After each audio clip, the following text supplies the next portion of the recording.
Setelah resmi dilaporkan istri sah pengusaha muda asal Medan Insanul Fahmi yakni Wardatina Mawa ke Polda Metro Jaya dengan tuduhan serius, dugaan perselingkuhan dan perzinaan. Dalam sekejap, nama baik dan reputasi selebgram Inara Rusli langsung rontok. Apalagi tudingan yang dilayangkan Mawa terhadap mantan istri Virgon Tambunan ini didukung oleh bukti CCTV. Pihak kepolisian bahkan kabarnya sudah memeriksa 2 saksi sekaligus untuk dimintai keterangan ihwal laporan Mawa. Namun, kubu Inara justru sama sekali belum tahu persis bukti yang disodorkan pihak pelapor. Dari CCTV itu belum ada, karena kan sejujurnya kita belum lihat. Dan itu kan ada di penyidikan. Jadi kita belum lihat kayak buktinya tuh apa sih sebenarnya, yang ada CCTV pun CCTV apa. Ini bukti laporannya. Jadi tadi saya baru melaporkan isu perselingkuhan dan perzinahan suami saya, Insanul Fahmi, dan salah satu public figure inisial IR. Buktinya ada CCTV terkait hubungan mereka di Jakarta. Saya taunya Agustus. Terkait tentang barang bukti yang baru ditunjukkan oleh pelapor, ini belum diserahkan kepada penyidik. Bukti udah saya kasih tahu ke penyidik. Cuma itu yang buat kita agak shock itu, kenapa tiba-tiba ada laporan, terus kenapa tiba-tiba ada bukti, gitu-gitu aja sih. Hari ini penyidik baru coba akan mengirim surat panggilan karena terkait tentang beberapa saksi yang mengetahui peristiwa ini.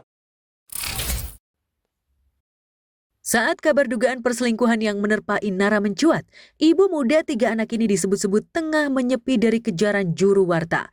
Apalagi dari keterangan manajernya, psikis Inara cukup terguncang pasca pengakuan mencengangkan Wardatina di hadapan publik. Pasti agak drop, iya. Kan ya denger beritanya sih pasti kaget dan shock juga. Makanya kita kasih dia buat break dulu lah sebentar gitu. Jadi belum ada jawaban yang dari dianya tuh belum yang kayak iya atau tidak. Nah itu tuh belum ada jawaban itu. Pengakuan Mawa bukan saja telah membalikan image Inara yang semula sebagai korban pelakor atas ulah mantan suaminya Virgon Tambunan hingga bahteranya kandas. Tapi kini Inara benar-benar merasakan dicap sebagai pelakor yang sudah pasti dimusuhi emak-emak jagat maya. Tak hanya itu saja, reputasi dan nama baiknya di depan mitra kerjanya pun ambruk.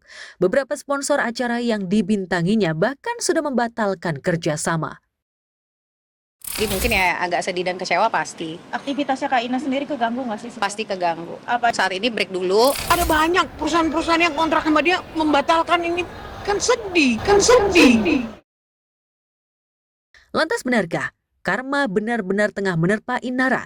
Sebab di masa lalu ia pernah menyerang habis-habisan mantan suaminya Virgon Tambunan yang ketahuan berselingkuh dengan wanita lain. Mengatakan itu di seluruh infotainment, di seluruh ini juga kan ada kan. Saya bukan mengada-ngada. Kok bisa gitu? Di tengah situasi pelik itu, Inara bukan saja dihujat netizen se-Indonesia terutama emak-emak. Bahkan ia mendapat serangan berupa sindiran dari mantan orang dekatnya, termasuk mantan mertua Eva Manurung hingga mantan suaminya Virgon. Teranyar, Virgon mendadak mengunggah postingan kalimat yang bisa ditafsirkan netizen sebagai nasihat atau sindiran tak langsung. Dalam unggahannya ia memposting foto saat konser dengan ekspresi wajah gembira, sambil membubuhkan tulisan khas falsafah Jawa kuno, mikul dhuwur mendem jero. Ya, istilah Jawa ini jelas menyiratkan makna agar setiap orang menjunjung tinggi kebaikan, menjaga kehormatan keluarga, agar setiap orang mau mengubur dalam-dalam celah, kekurangan ataupun aib.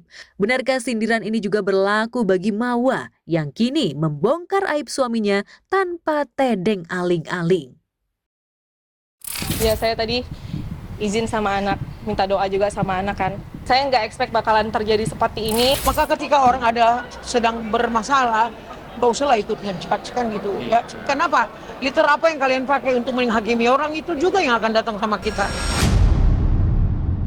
Pemirsa, kehidupan Ayu Ting Ting lagi-lagi mendapat komentar miring. Namun kali ini bukan perihal asmara yang bikin netizen julid, melainkan soal kehidupan Ayu yang harus menjadi tulang punggung keluarga.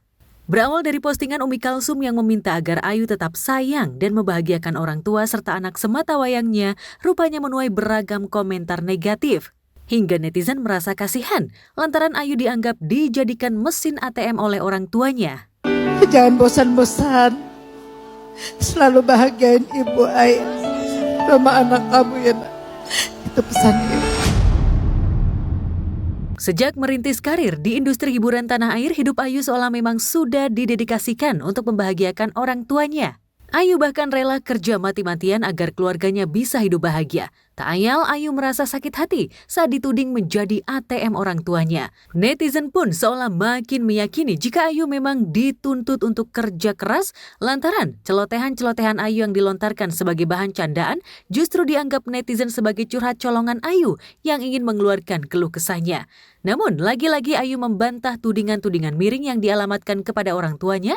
Bagi Ayu, selama ini dirinya memang bekerja keras demi keluarganya bahagia. Dilihat aja sendiri gitu ya, biar sehat terus aja, auranya biar ini gitu. Dilindungi dari orang zolim. Keikhlasan Ayu untuk membahagiakan keluarga terutama orang tuanya memang kadang selalu tak ditanggapi baik oleh netizen. Lantaran Ayu dianggap terlalu memanjakan keluarganya dengan kehidupan mewah. Bahkan saat Syifa sang adik menikah, Ayu menjadi sponsor utama dengan menggelar pesta megah dengan biaya miliaran. Tak hanya itu, saat adiknya melahirkan, Ayu juga jor-joran membelikan perlengkapan bayi yang harusnya menjadi tanggung jawab suami Syifa. Namun, meski terus mendapat hujatan, Ayu tak mau ambil pusing. Sebaliknya, Ayu menganggap komentar miring netizen sebagai bentuk perhatian dan sayang kepada Ayu. Presenter beken Ruben Onsu akhirnya bisa melepas rindu bersama anak-anaknya Thalia, Tania, dan Betran Peto. Sempat mengaku dipersulit untuk bertemu dengan sang buah hati lewat juru adilnya, namun tepat di hari Minggu lalu, pria yang karib disapa Bensu itu tampak menikmati hangatnya keseharian bersama anak-anak. Semburat kebahagiaan terpendar di wajah Ruben dan juga anak-anak. Apalagi ini menjadi momen paling dinanti-nanti Ruben pun dengan Thalia dan Tania. Ini mantap.